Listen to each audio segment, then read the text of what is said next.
दोस्तों, मैं मिथिला जी की दुनिया से मिथिला। तो इस समय दोपहर के बज गए हैं 1:30। तो चलिए देखिए, मैं वीडियो बनाने जा रही हूँ, तो मैंने सोचा आप लोगों को शेयर करूँ। ये मेरी आलू है, और ये देखिए ये मेरा टमाटर है, जीरा है, नमक है, मिर्च है, और ये हरी धनिया है, और ये दोस्तों लोबिया है, ये आप लोग जानते होंगे। इसको देखिए मैंने बारीक बारीक काट लिया है, और ये मेरी चने की दाल है, और ये सारे मसाले हैं, सारे पारंपरिक मसाले। और फ्रेंड्स, इसमें मैं 4 उड़द की बड़ियाँ डालूंगी, उड़द की बढ़िया भी डालूंगी, वो आप सब्जी बनाने में देख लीजिएगा। तो चलिए आप लोग मेरे वीडियो को देखिए। देखिए मैंने कुकर चढ़ाया है, और कुकर में तेल डाल देते हैं। तेल बहुत थोड़ा डालते हैं, आपको पता है।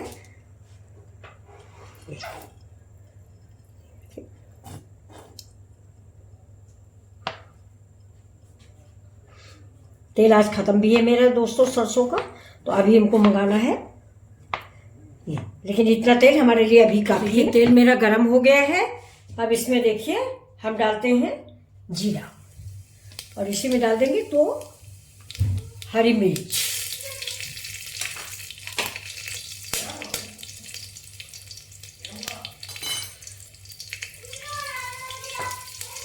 अब ये डाल देते हैं इसमें चने की दाल। अब इसको थोड़ा फ्राई करते हैं। अब देखिए चने की दाल हमारी भून गई है। अब इसी में हम ये लोबिया डाल देते हैं।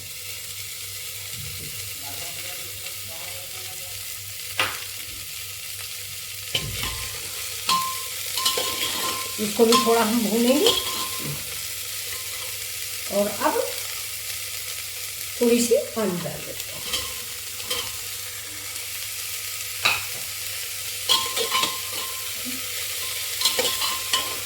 ये ऐसे भून लेने से लोबिया का जो कच्चापन है, जैसे लोबिया हरी होती है तो इसकी महक अजीब सी आती रहती है, तो अगर हम थोड़ा सा इसको भून लेते हैं तो ये लोबिया का कच्चापन दूर हो जाता है।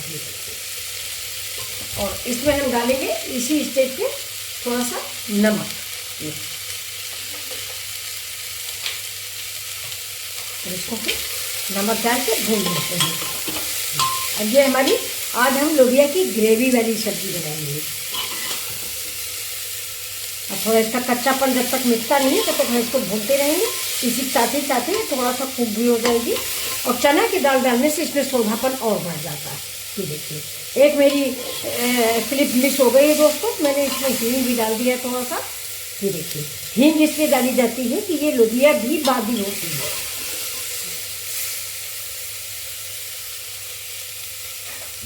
अब हम इसमें डालेंगे ये मेरा टमाटर। नमक मैंने पहले डाल दिया है, और इस टमाटर को भी हम भूनेंगे। ऐसे आप लोबिया की सब्जी जरूर बनाएं, बहुत अच्छी लगती है। सूखी तो बनती ही है, लेकिन ग्रेवी वाली और अच्छी लग रही है। ये और इसको हम कम से कम 2 मिनट भूनेंगे। ये देखिए दोस्तों, ये सब्जी देखिए, ये टमाटर डालने के बाद इसका रंग कलर सब देखिए कितनी अच्छी लग रही है। तो अब हम इसमें डालेंगे सारे मसाले, और मसाले डालने के बाद इसको हम भूनेंगे। अब ये देखिए मसाले हम पहले ही घोल के रख चुके थे, थोड़ा पानी मिला देते हैं। मसाला मैंने कम से कम 10 मिनट पहले घोल के रखा था, जिससे इसका स्वाद रंग इस पानी में मिल जाए और फिर हमारी सब्जी को स्वादिष्ट बना दे। तो ये दोस्तों पहले के ज़माने में हम लोग के यहाँ हमारी दादी, हमारी माँ ये सब मसाले पीसती थी सिलबट्टे में। तो आपको पता है उन सब्जियों का स्वाद इन सब्जियों से ज़्यादा अच्छा होता था।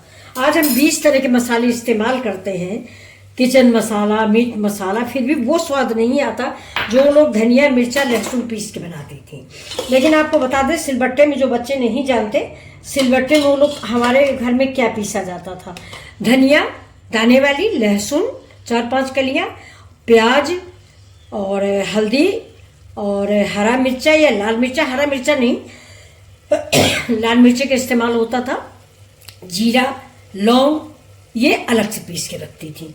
और ये सब्जी इतनी महकती थी, कटहल वटहल की सब्जी गर्मियों में बनती थी, दूसरे घर तक महक जाती थी। तो ये चलिए देखिए हम इसको मसाला भून लेते हैं, और भूनने के बाद इसमें पानी डाल के 1 सीटी लगाने तक के लिए रख देते हैं। ये मसाले हमारे पक गए हैं। ये देखिए सब्जी अगर आप चाहें तो सूखी भी रख सकते हैं, लेकिन हम थोड़ा सा पानी डालेंगे ये देखिए सब्जी कैसी लग रही है आप लोगों को। अगर अच्छी लग रही हो तो प्लीज़ लाइक शेयर सब्सक्राइब जरूर करें। ये देखिए अब मसाले काफ़ी अच्छे भून गए हैं, हींग जीरा सबकी महक आ रही है इसमें। दोस्तों आज की सब्जी की खास बात यह है कि आज बिना लहसुन प्याज की ये सब्जी है। आज जो है मैंने बिना लहसुन प्याज की ये सब्जी बनाई है। अब इसमें हम डाल देते हैं पानी। ग्रेवी आप अपने अनुसार डालिए। ये देखिए सबसे बड़ी बात, पानी आप गर्म रखें, ग्रेवी का पानी हमेशा गर्म रखें। ये देखिए मैंने इंडक्शन पे गर्म कर लिया है 1 गिलास पानी, क्योंकि कुकिंग जो है वो रुकनी नहीं चाहिए। अब देखिए मैंने कुल मिला के इतनी ग्रेवी डाली है। अब आप लोगों को ग्रेवी आप अपने अनुसार डालें। अगर ज़्यादा मतलब पतली रसेदार सब्जी खाते हैं, हमारे इधर ग्रेवी वाली सब्जी को रसेदार सब्जी बोलते हैं। और तो और है, आपको मैं फ्रेंड्स बताऊँ, आपको हंसी आएगी, गांव में इसको लोग तरकारी कहते हैं, रसेदार तरकारी। अब तो खैर नए एडवांस हो गए हैं सभी लोग, तो अब सब्जी सब बोलते हैं, वरना पहले रसेदार तरकारी बोली जाती थी। ये देखिए अभी सब्जी को हम बंद कर देते हैं और फिर मिलते हैं आपसे इसके पकने के बाद। ये देखिए सब्जी बन गई, रसा थोड़ा सूख गया है, तो अब हम कच्चा पानी या ऊपर से पानी नहीं डालेंगे, ऐसे ही खा लेंगे। तो ये देखिए फ्रेंड्स कितनी बढ़िया सब्जी बन के तैयार हुई। ये देखिए ये लोबिया के एक एक दाना अलग हो गया है। देखिए चने की दाल, लोबिया का दाना। तो चलिए हम आपको सर्व करके दिखा देते हैं। अब देखिए फ्रेंड्स इस कटोरे में हम लगा देते हैं घी। ये इससे चावल का स्वाद बढ़ जाता है। थोड़ा सा घी डाल के आप सर्व करेंगे तो चावल बहुत अच्छा बनेगा। अब इस कटोरी में भी हम लगा देते हैं, क्योंकि अब हम सर्व करेंगे। तो ये देखिए ये ऐसे लगा दिया, इसको ऐसे मैंने रख दिया। ये अब ये जो चावल है मेरा, ये देखिए ये मैंने बना के रखा है, तो इससे हम इस कटोरे को भर देते हैं। ये इसको पूरा भर देंगे और इसके बाद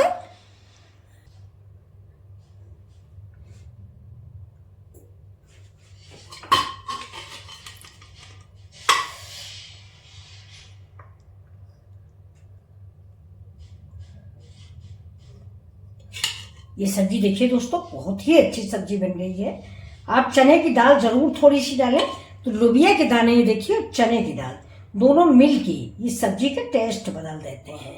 तो आपको हमारी ये डिश कैसी लगी है? अगर अच्छी लगी तो ये देखिए एक मूली रख दिया है। ये आम की खटाई है, ये देखिए दोस्तों ये आम की खटाई है, और इधर डाल देते हैं धनिया। तो ये फ्रेंड्स आपको कैसी लग रही है मेरी डिश? अगर आपको अच्छी लग रही है तो साथ में हम डाल देते हैं थोड़ा सा घी साइड में। चावल में घी बड़ा अच्छा लगता है।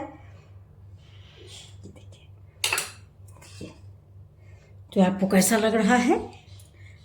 ये अगर अच्छी लग रही है डिश तो प्लीज़ लाइक शेयर सब्सक्राइब करना ना भूलें। ये देखिए धनिया डाल देने से इसका स्वाद, रंग सब। धनिया तो आजकल दोस्तों फिर से बहुत आसानी से मिलने लग गई है, बहुत सस्ती भी हो गई है। अभी मैंने एक मैसेज एक बार वीडियो डाला था कि धनिया हमें कब तक रुलाएगी, लेकिन नहीं दोस्तों अब तो धनिया अच्छी हो गई है।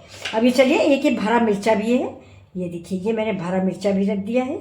ये हरा मिर्चा है, मूली है, टमाटर है, और वो सारी आम का अचार है।